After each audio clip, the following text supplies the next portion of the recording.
Assalamualaikum warahmatullahi wabarakatuh. Perkenalkan, nama saya Sri Novri Wihandari, calon guru penggerak Angkatan 6 tahun 2022.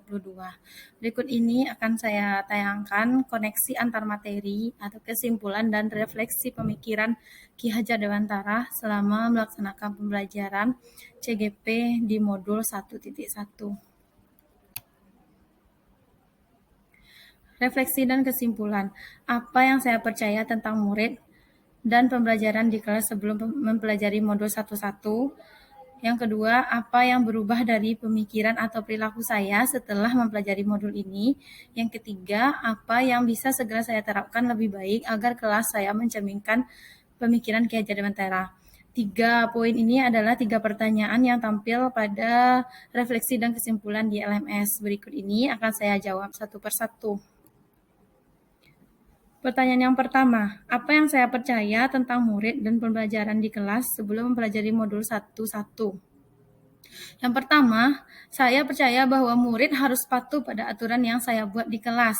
Yang kedua, saya percaya bahwa murid harus memahami dengan baik materi maupun apapun yang diberikan saat kegiatan pembelajaran tanpa ada kekurangan. Yang ketiga, saya percaya bahwa murid tidak boleh menambahkan kreasi lain pada tugas yang telah ditentukan.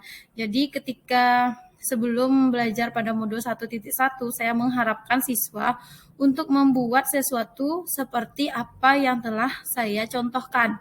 Misalnya, di kelas saya meminta siswa untuk membuat sebuah kurikulum vitae, maka saya berikan contohnya dan saya minta kepada siswa untuk membuat pas seperti itu. Bagaimana saya membuat kurikulum vitae, maka seperti itu juga siswa membuatnya. Tidak boleh ada perbedaan. Nah, itu pada saat saya sebelum mempelajari modul 1.1. Sedangkan tujuan pendidikan menurut Ki Haji Dewantara itu adalah menuntun segala kodrat yang ada pada anak, agar mereka dapat mencapai keselamatan dan kebahagiaan yang setinggi-tingginya, baik sebagai manusia maupun sebagai anggota masyarakat. Maka ada kesenjangan di sini yang saya temukan. Ternyata saya tidak harus mematok siswa untuk menyelesaikan seperti apa yang saya contoh. Pas seperti itu. Siswa juga memiliki akal dan pikiran, siswa juga memiliki kreativitas. Mereka harusnya diberikan fasilitas untuk bisa menyalurkan kreativitas yang mereka punya. Kalau menurut saya mengenai tujuan pendidikan yang disampaikan oleh Ki Haji Dewantara.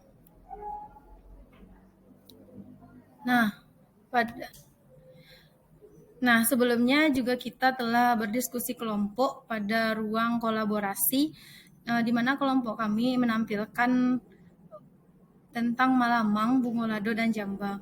Nah, di sini kelompok kami menampilkan bahwa bagaimana gotong royong dan kemasyarakatan yang ada di kegiatan Malamang, Bungolado, dan Jamba.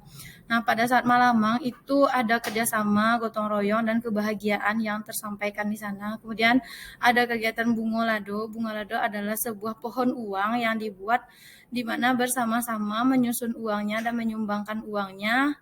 Kemudian dibentuk dalam bentuk pohon, kemudian diberikan sumbangan ke masjid-masjid. Nah, yang seperti itu adalah salah satu yang bisa kita terapkan di sekolah. Bagaimana kita memberi contoh, sama seperti pemikiran Kiai Haji bahwa kita sebagai guru di depan itu memberi contoh, maka untuk contoh yang bisa diterapkan yang seperti itu, memberikan contoh kepada siswa bahwa kita perlu bersedekah ke masjid dengan melalui acara Bungolado. Kemudian yang Jamba itu adalah makan bersama. Makan bersama yang dilakukan setelah lamangnya selesai dimasak. Kemudian dimakan bersama-sama, di mana masyarakat menyediakan sebuah tempat yang tersusun dinamakan Jamba untuk bisa dimakan bersama-sama. Lokasinya juga di masjid tempat kita menyumbang tadi. Kemudian pertanyaan kedua, apa yang berubah dari pemikiran atau perilaku Anda setelah mempelajari modul ini? Yang pertama, saya berpikir bahwa guru harus lebih bijaksana dalam menuntun murid sesuai kodrat alam dan kodrat zaman mereka. Karena mereka memiliki asal yang berbeda-beda serta sekarang ini berada pada masa yang berbeda juga daripada zaman waktu kita jadi siswa dahulu. Kemudian nomor 2, saya merasa bahwa guru harus memberikan kemerdekaan belajar kepada murid dengan memberikan kebebasan berkreasi kepadanya jika sedang menyelesaikan suatu proyek. Kemudian yang ketiga, guru harus selalu merefleksi diri setelah melaksanakan kegiatan pembelajaran. Jadi kita tidak boleh merasa sempurna ketika sudah selesai melaksanakan pembelajaran, karena di sana pasti ada kekurangan-kekurangan yang akan bisa kita perbaiki di masa yang akan datang. Nah, Kiai Haji Dewantara juga menyampaikan bahwa pendidik adalah petani. Kita harus sadar bahwa kita diibaratkan sebagai seorang petani yang harus merawat tanaman dengan baik, menyiram dan memberinya pupuk agar tumbuh dan berkembang dengan baik pula. Oleh karena itu, kita tidak bisa mengharuskan atau memberikan suatu hukuman mutlak kepada siswa, karena sejatinya kita adalah seorang petani yang berharap tumbuhan kita tumbuh dengan baik. Oleh karena itu, kita harus memperlakukannya dengan sangat baik pula. Pertanyaan yang ketiga, terakhir, apa yang dapat segera Anda terapkan? Lebih baik agar kelas Anda mencerminkan pemikiran Kiai Haji Dewantara. Yang pertama, yang tercepat yang bisa dilakukan adalah membiasakan membuat kesepakatan kelas sebelum kegiatan PBM dimulai. Yang kedua, menerapkan kompetensi abad 21 seperti critical thinking, creativity, communication, dan collaboration.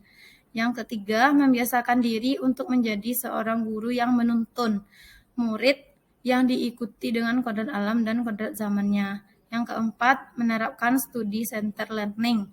Jadi selanjutnya tidak kita yang menjadi center, tapi harusnya murid. Terima kasih, demikian hasil refleksi dan koneksi antar materi yang dapat saya simpulkan. Saya akhiri dengan wabillahi taufiq wal hidayah. Assalamualaikum warahmatullahi wabarakatuh.